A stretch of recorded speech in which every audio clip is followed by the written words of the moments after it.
ये जो 2-2.5 साल का जो पाप चला, उसके पीछे का जो बड़ा षड्यंत्र है वो आपके सामने है।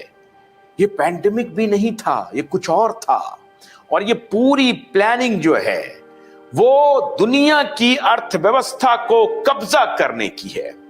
और ये जो पॉलिटिकल लीडर्स हैं, हमारे सो कॉल्ड जर्नलिस्ट हैं, ये सभी उनके हाथों की कठपुतली हैं। हे भारत के भाग्य विधाता, आप जगिए।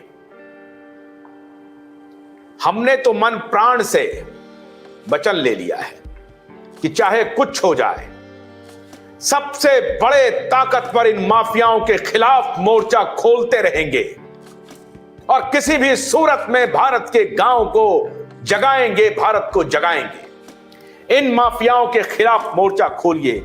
आप जातियों में उलझे हुए हैं, आप धार्मिक उन्माद में उलझे हुए हैं। ये बिकी हुई मीडिया आपको उलझा रही है।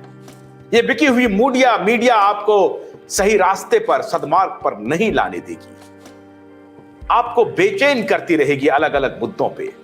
मैं दुनिया भर के, मैं देश भर के सभी अपने प्रबुद्ध प्रोफेसरों से अपील करता हूं कि आप अपने इतिहास के पन्नों को बदलिए। मैं आपसे अनुरोध करता हूं कि आप अपने विद्यार्थियों को अच्छी शिक्षा दीजिए।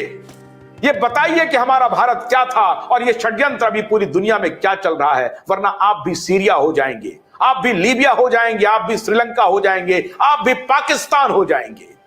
आपको नहीं मालूम है अंतरराष्ट्रीय षड्यंत्र किस स्तर पे चल रहा है।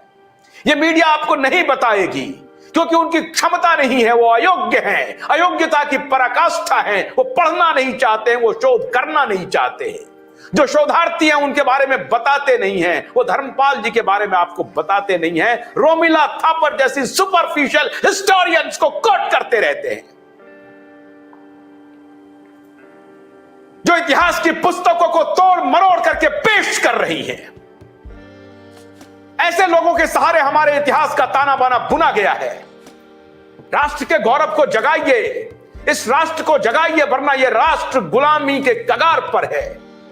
आपने समझा, ये अदानी और अंबानी अगर गिरे तो हमारी क्या स्थिति होगी।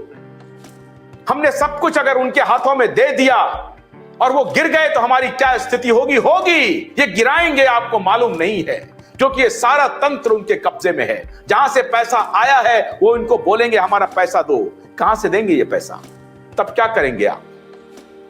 नौकरियां जाएंगी, तब क्या करेंगे आप? लोग सड़कों पर आएंगे, तब क्या करेंगे आप? आपकी किसानी आपसे छीनी जा रही थी, तब क्या करेंगे आप? आप जातियों के इस विवाद से बाहर निकलिए। आपको नहीं मालूम है ये भारत को किस स्तर पर बर्बाद करना चाहते हैं। जिस दिन भारत बर्बाद हो जाएगा, दुनिया बर्बाद हो जाएगी। और राजीव दीक्षित जी कहते थे कि दुनिया को बचाने के लिए भारत को बचाना बहुत जरूरी है। इसलिए राजीव दीक्षित के जन्म तिथि और पुण्यतिथि पर मैं आप सबसे आह्वान कर रहा हूं कि भारत को बचाने के लिए जो असली बात है उसको जानिए, समझिए। हमारी संस्कृति को तोड़ा गया, हमारी अर्थव्यवस्था को तोड़ा गया, हमारी मौद्रिक नीति को तोड़ी गई, हमारे गवर्नेंस के स्ट्रक्चर को तोड़ा गया। अगर कुछ कमियां थी तो उसको ठीक किया जा सकता है। हम भी औद्योगिक रूप से समृद्ध थे, इस बात को समझिए। प्रोफेसर शर्मा, मैं आपका बहुत आभारी हूं। प्रोफेसर शर्मा, जिस तरीके से आपने कड़ियों को जोड़ा है, और हम समझते हैं हमारे दर्शक इस बात को जरूर जानेंगे और समझेंगे। राजीव दीक्षित की एक एक बात को जनता तक पहुंचाना है, प्रोफेसर धर्मपाल की बात को आगे ले जाना है, और पारिक साहब की बात को, उनके शोध को लेके जाना है। जो शोध हमसे छिपाया गया है, जो शोध हमारे पाठ्य पुस्तकों से बाहर किया गया है, उनको पाठ्य पुस्तकों में लाइए। यह पाठ्य पुस्तक किसी और का एजेंडा नहीं है, आप गलत सोच रहे हैं। एजेंडा है भारत को स्वर्णिम भारत बनाने का। और ये हार्वर्ड से जो चलने वाले बेईमान, पथभ्रष्ट, अधकचड़े पढ़ाऊ लोग हैं, वो आपको अधकचरा ज्ञान सौंप रहे हैं। उनको चुनौती दीजिए, चैलेंज दीजिए। वैज्ञानिक साक्ष्यों के साथ, ऐतिहासिक तथ्यों के साथ आपको हर दिन हम पेश करेंगे। कल प्रोफेसर शर्मा जरा ब्लैक मनी के भी बारे में बताइएगा, मैं आपसे जरूर आग्रह करूंगा। कल मैं फिर आपके साथ सेशन करना चाहता हूं। मैं अपने दर्शकों से अनुरोध करता हूं कि इस सेशन को अधिक से अधिक लोगों तक पहुंचाइए।